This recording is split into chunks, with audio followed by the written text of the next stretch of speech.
welcome to Nadia Studio.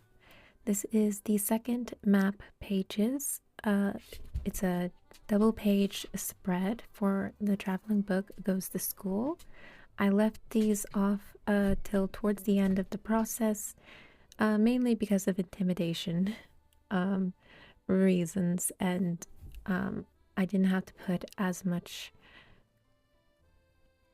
I don't know. I knew it was going to take a lot out of me and take a lot of focus to do these, and they have a lot of actual little libraries. So, despite the simplification, I do try to get them somewhat accurate so they are recognizable.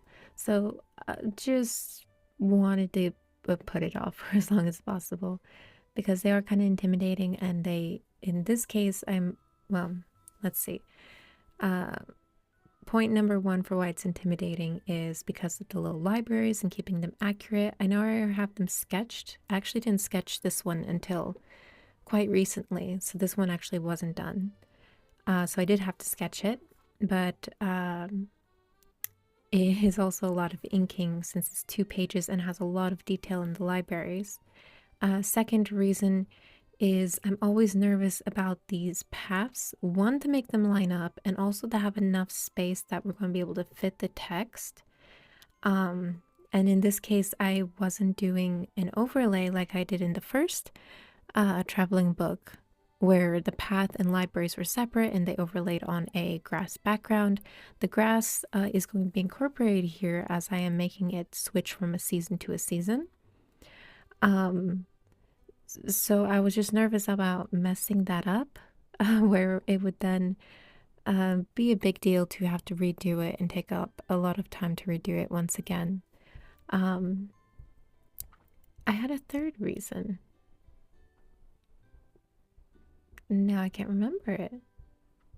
It might have been because, oh yes, well, I kind of already mentioned it, but because they're transitioning seasonally, early on, I didn't quite know how I was going to do that, if I was going to get a little more creative with it or just make it a very clear divide with the seasons. And that is what I did because I wanted to keep it simple since we do have a lot of detail going on.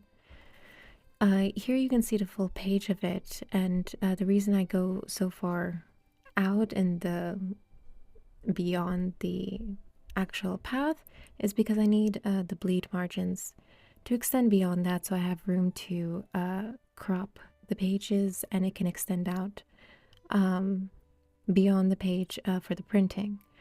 Even with that, it was a little bit of a challenge to fit them in. I think I should have made the paths a little squashed down compared to how I have them. I did try to do, the measurements and everything, but it's always a little nerve-wracking if I get it right or not. In the end, I'm pretty happy with the map pages altogether. I really always like the map pages for the little free libraries. The little free libraries are fairly detailed considering the simplistic style. So it's very fun to do those. And I just as I'm watching it now on the bench of this little library, in real life, there are these little icons for the Hogwarts houses, Slytherin, Gryffindor, Ravenclaw, and Hufflepuff.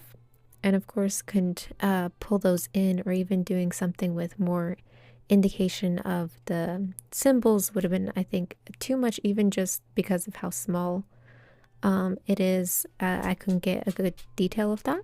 So I just indicated it by these little dots of color. Yellow, red, blue, and green. And I doubt anyone would really pick it up themselves, but if they did come across the little free library in real life, or someone who lives there and goes to that one, I wonder if they would ever have that click. But that was just a little something. This little apple one was a late addition because we realized we were missing a library for the maps. We needed one more. And I think this was just perfect and super cute. And I like how it's a simplistic structure for a library, but the little added detail of just coloring it red and adding the leaf and the stem makes an apple. It's just perfect. Absolutely perfect. The lady and the dog on the bench there were a specific request. I struggled a little bit because since they were a little pushed to the back, they're very small.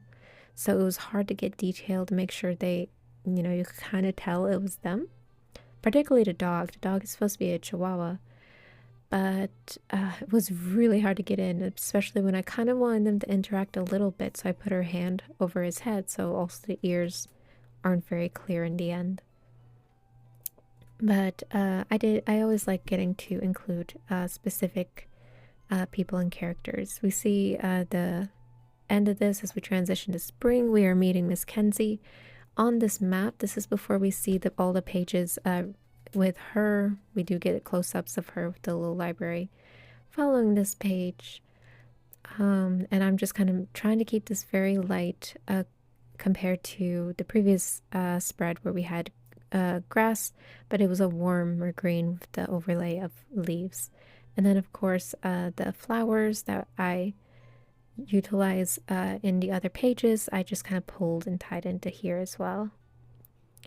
But yeah, the pages I think turned out pretty well in the end. I am happy to have them done. I'm happy that they kind of came all together. I enjoyed getting to work more on detail throughout this story and adding maybe a little more depth and a little more fun to this book as we keep progressing and I progress as an artist from the first traveling book into this one and hopefully the next. This was a fun challenge overall, and just keep practicing getting better with the art. Again, I said many times, but I am trying to make it more fully my own work instead of separating the overlays. And I think I achieved that pretty well overall. Thank you for watching, and do look for the picture book, The Traveling Book Goes to School.